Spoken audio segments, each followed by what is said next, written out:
Good afternoon and welcome to Sena TV Web English Magazine, where every Monday from 2:30 to 3 p.m. we will have an appointment to visit different and wonderful places in the United States. You'll have the chance to watch a lot of stories about the American culture, possible activities to do in the United States, tips and fun facts that I'm sure you're going to enjoy. So join us every Monday on this amazing journey through the United States of America. Ladies and gentlemen, it's Monday afternoon, so get ready to be informed and entertained. Lunes de bilingüismo. Almost every culture in the world has held celebrations of thanks for a plentiful harvest. The American Thanksgiving holiday began as a feast of literally giving thanks in the early days of the American colonies. Thanksgiving Day is traditionally a day for family and friends to get together for a special meal. Let's find out more about this important celebration that takes place annually in November in the American culture. Every year in the United States, families and communities get together to give thanks and gratitude over lavish feasts on the fourth Thursday of November.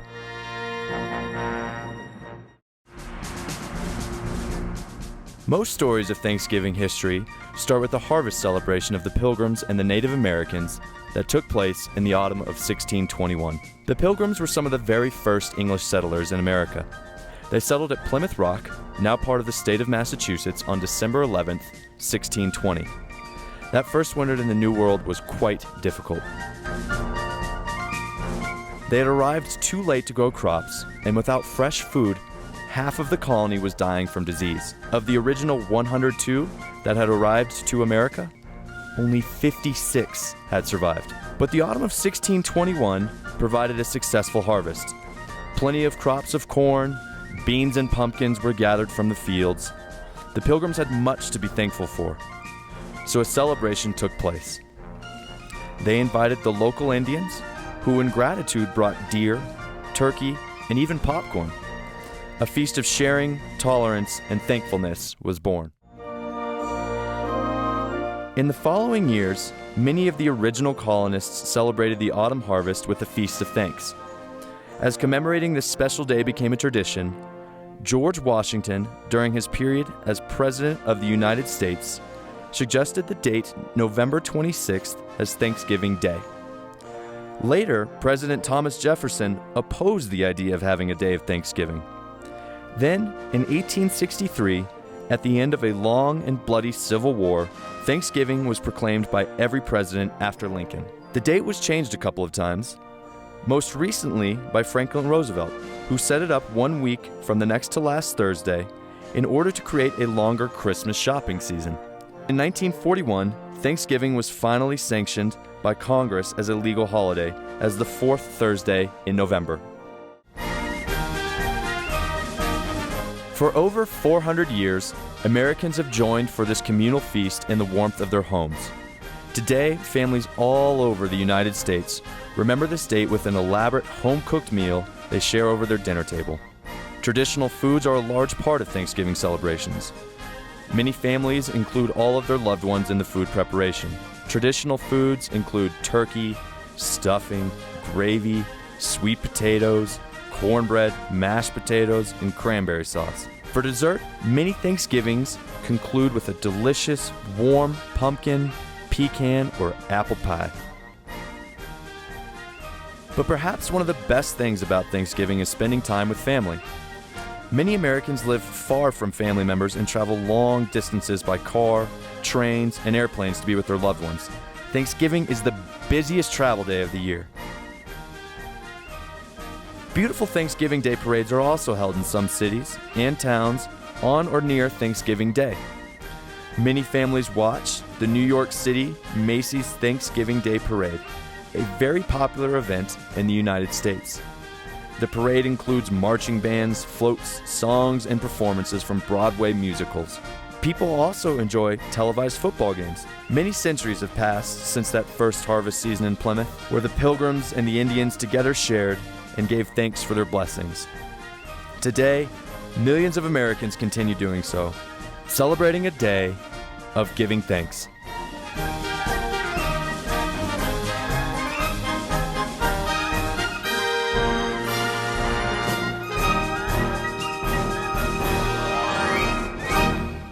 Oprah Winfrey is, according to many people, the most influential woman in the world.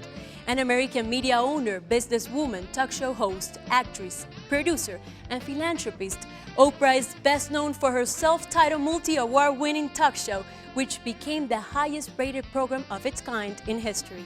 She has been ranked the richest African-American of the 20th century and was, for the time, the world's only African-American billionaire.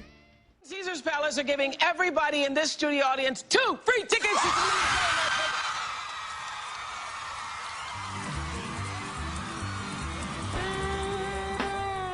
In Kosciuszko, Mississippi, on January 29, 1954, a star was born. Not much is known of her childhood days, but Oprah Winfrey suffered a troubled adolescence in a small farming community. She lived the drama of sexual abuse in her own skin. Later on, she moved to Nashville, Tennessee to live with her father, Vernon, a barber and a businessman. As a young woman, she entered Tennessee State University in 1971 and began working in radio and television broadcasting in Nashville. Winfrey moved to Baltimore in 1976, where she hosted the TV chat show People Are Talking. The show became a hit, and Winfrey stayed with it for 8 years. With her popularity growing, she was recruited by a Chicago TV station to host her own morning show, AM Chicago. Within several months, Winfrey's open, warm-hearted personal style had won her 100,000 more viewers and had taken her show from last place to first in the ratings. Her success led to nationwide fame and a role in Steven Spielberg's 1985 film, The Color Purple. Dead son-in-law, Miss Seeley, you keep on advising him like you do it.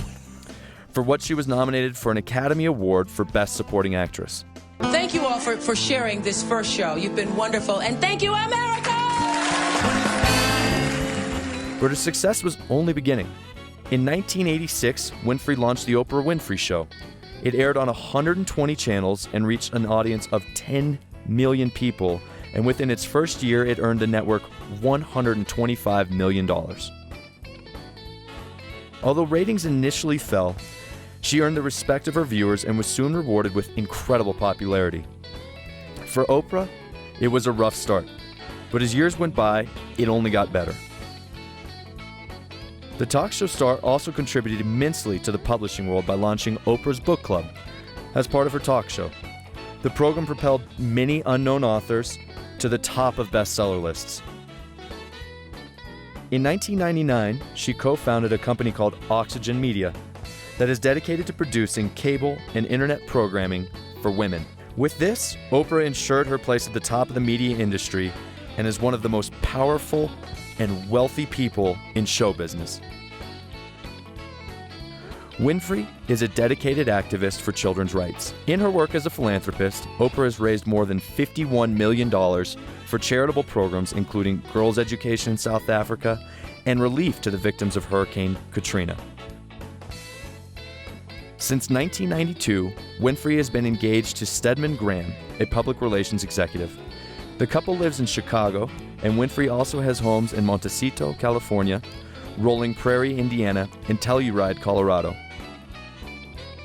The countdown to the end of the Oprah Winfrey Show starts now. In 2009, Winfrey announced that she would be ending her program when her current contract with ABC ended. By that time, her show could be seen on 212 U.S. stations and in more than 100 countries worldwide. Her last show aired on May of 2011. According to Forbes magazine, Oprah was the richest African American of the 20th century and the world's only African American billionaire for 3 years running. Life magazine hailed her as the most influential woman of her generation. In 2005, Businessweek named her the greatest African American philanthropist in American history. Through her ever-growing media empire, complete with magazines, radio channels, and the Oprah Winfrey Network, Oprah continues to influence millions of homes around the world. Stay tuned, we'll be right back after a short break and you'll see the interview with Edgardo Arizaga, a U.S. citizen who is promoting the American culture through his restaurant at La Candelaria in Bogotá.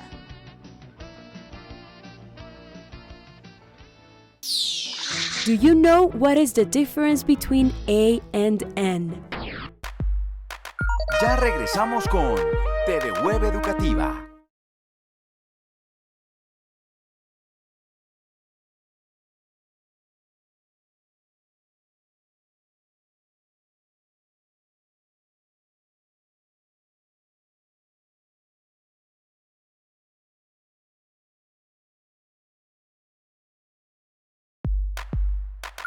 Seguimos con TV Web Educativa. A goes before words that begin with consonants. For example, a dog, a man, a bed.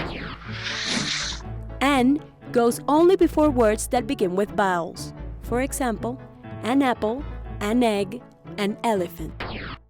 We had the opportunity to talk with Edgardo Arizaga, an American citizen who moved to our country and opened a restaurant in the historical quarter of La Candelaria.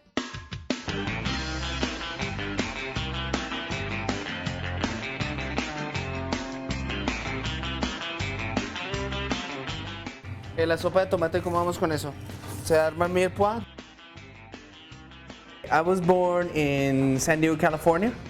I grew up with the two languages because my parents, my heritage is mixed. I'm binational. I have Mexican nationality and American national. It takes me 10 minutes to get from my house into Mexico.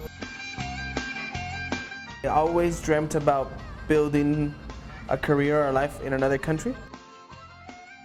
I moved here January 23rd of 2008. My pursuit in this profession is really to be a butcher, you know, and a butcher charcutier where I can prepare my own sausages, I can prepare my own terrines, and it's something that I really like, I really enjoy to do, and I also find that it's many of those techniques and many of those culinary preparations are really new to Colombians. So it's kind of my way of bringing, you know, maybe some of the things from home or maybe some of the things from Europe to Colombians and you know, exposing the virtues of you know, foods from other countries. I wanted to have a business here and I wanted to build a career here, challenge myself. I saw a lot of opportunity in the country. There still is a lot of opportunity in the country, and it's nice, you know. It's a nice city, Bogota. Opening the restaurant as a business was quite easy. The process of going to open a restaurant or gain a business license, etc., is quite easy in Colombia. I live in La Candelaria, you know, where there's a lot of foreigners, but as well as, I mean, the Spanish that's spoken here is a lot different than what maybe is spoken in Rosales. You know, so sometimes I would pick up things from the neighborhood here that I would use somewhere else, and people would tell me, no, you can't speak like that. Pero le falta sal, sí, un buen toque de sal. It took me a while to adapt to some of the mannerisms or some of the say the shortcuts to a language, you know, like I wasn't used to having a natural juice with lunch, but I know that having natural juices with lunch in Colombia is very typical. It was a big challenge, you know, trying to convert them from drinking a fruit juice to a nice glass of wine to a company that maybe, you know, marries well with lunch. The concept Colombians have of the way Americans eat is just sausages or maybe hot dog and hamburger, maybe and pizza. Or, you know, the concept is that, you know, we just eat junk food.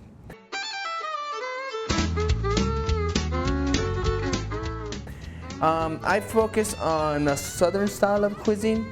Part of the idea of the restaurant is to expound the virtues of American cuisine. You know, that it's not just about, you know, the hamburger, the hot dog, or the sandwich. One of the attractions to come here as a foreigner and living here is that, you know, you come from a society that is very organized and square, something that's maybe a little bit more chaotic but more diverse and in some ways even a little more fun, you know. You're not always maybe, so to speak, in a box. You know, it's a little bit more round. It's a little bit, sometimes it's more warm. See, I've been to Medellin. I've been to Bucaramanga and San Gil and Santander, which is absolutely spectacular. I've been to the coast once, to Santa Marta, Rodadero, and I visited, National Park Tayrona. Where else have Boyacá is beautiful. People maybe wouldn't imagine just the scenery or just how lush and green it is. And when foreigners come, they usually go to the guidebook and immediately stay in Bogotá for a couple days and maybe go straight to the coast, but they forget that, the coffee region has absolutely spectacular scenery, and many people skip that, and it's beautiful. I've been to Armenia, Pereira, and Manizales. So I was able to go up into the high Andes and see all the coffee, and it's really nice. My idea with food is I'm able to transport them to the States by what's on the plate. I decided to build a life in Colombia because I wanted to bring culture here too, and I wanted to bring some of what the things that, or the manner that we eat, or the things that we eat in the States. I wanted to bring them here and show Colombians, a part of my culture, a part of where I come from. I'm gonna stay in Colombia as long as Colombia wants me here.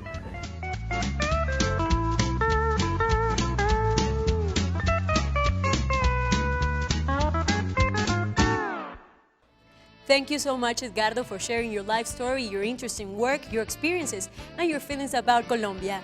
We are sure this will encourage many people to come and stay. For many tourists in the world, the Grand Canyon is the ultimate American travel destination.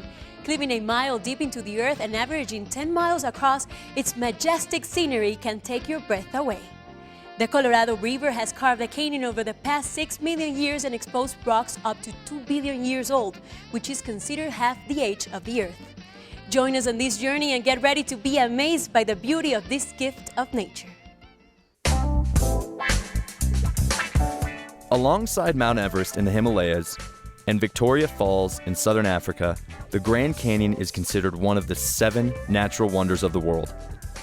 The United Nations Educational, Scientific, and Cultural Organization named it a World Heritage Site. Its beauty has captivated millions of visitors from around the world with its visually overwhelming size and colorful landscape. Located in the state of Arizona, this canyon gets its name from its greatness.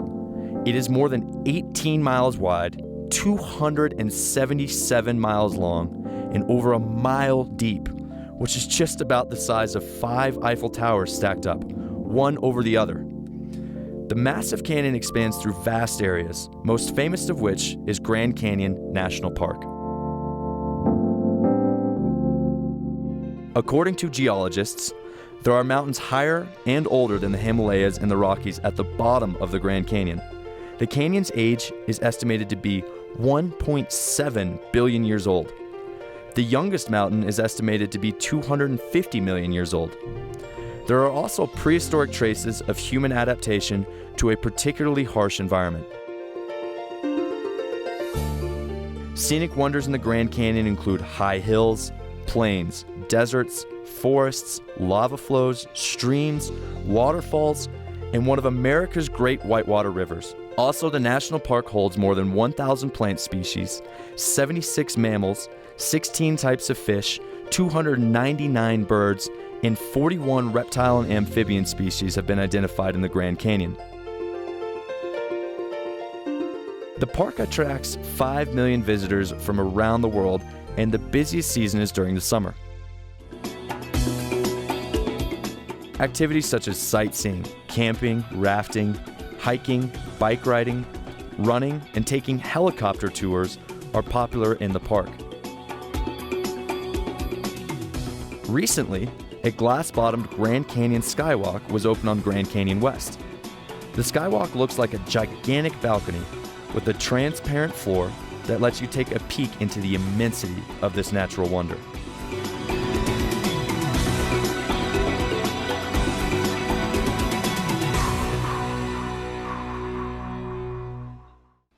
Can you guess how the commonly used word okay was conceived? Stay tuned so you can see the answer to this question and the trivia after the break. What is the difference between how many and how much? Ya regresamos con TV Web Educativa.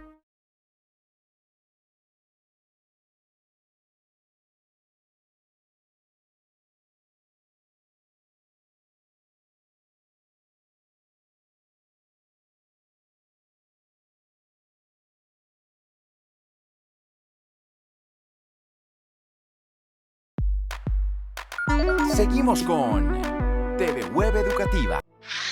Las expresiones how much y how many se utilizan para preguntar por cantidades de algo. Si se trata de sustantivos contables, se aplica how many, pero si se trata de sustantivos incontables, se usa how much. Some things are countable and have plural forms, like apples, so we will say how many apples do you want? How many books have you read? Other things are uncountable. They don't have plurals, so you will say how much milk do you want in your tea? How much salt is there in this recipe? If, however, you added a measure word, you will change to how many. For example, how many bottles of milk have you bought? How many pinches of salt are needed in this recipe?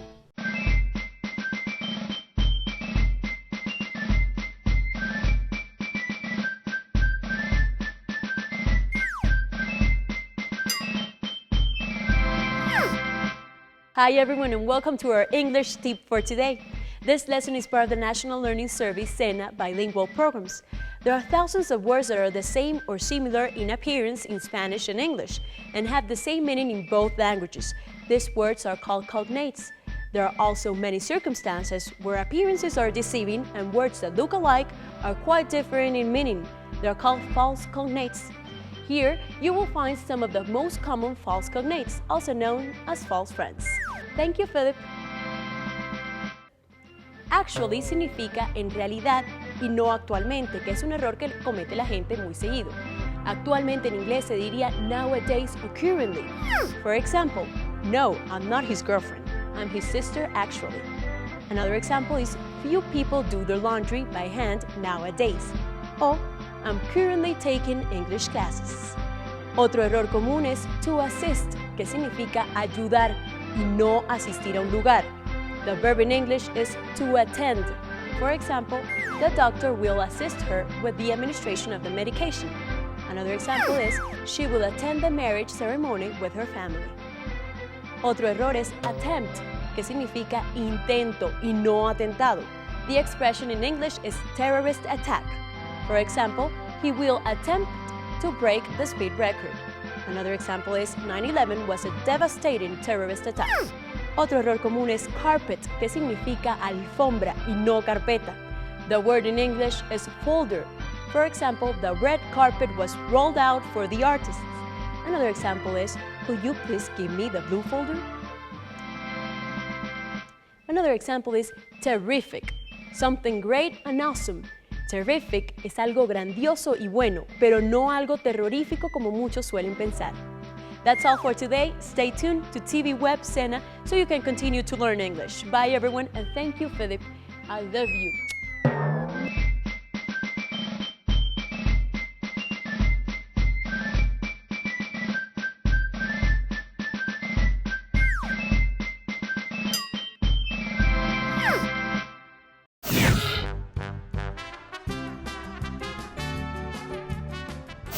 Do you know what the abbreviation OK means? Did you know the word barbecue is originally from the Spanish language? Let's find out. Did you know that there are several supposed origins to the commonly used word OK? The earliest recorded use of this expression has been traced to the Boston Morning Post newspaper in its March of 1839 edition. It seems to have been an example of a wrong abbreviation and supposedly stood for all correct, meaning all correct. Another story says that in 1840, the Democrats in New York created a group called the Democratic OK Club to support their candidate Martin Van Buren. OK here actually stood for Old Kinderhook, where the candidate was born in the state of New York. Whichever was its true origin, in 1932 it was officially included among the international terms for radio broadcasting. Later, during the Second World War, the American Army used the expression "Oak killed" to refer to 0 killed.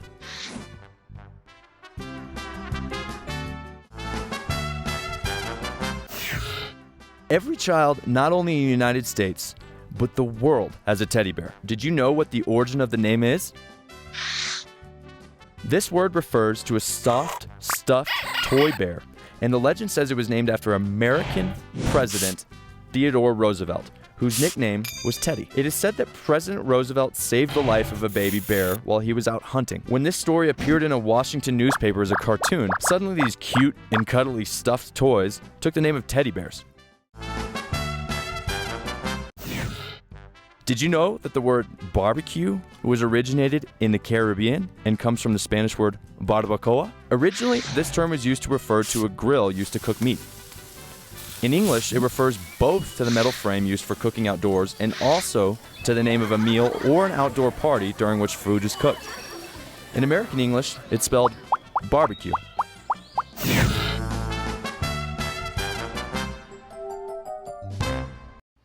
Well, we have reached the end of our show, and we hope that you'll join us on our next journey through the American culture.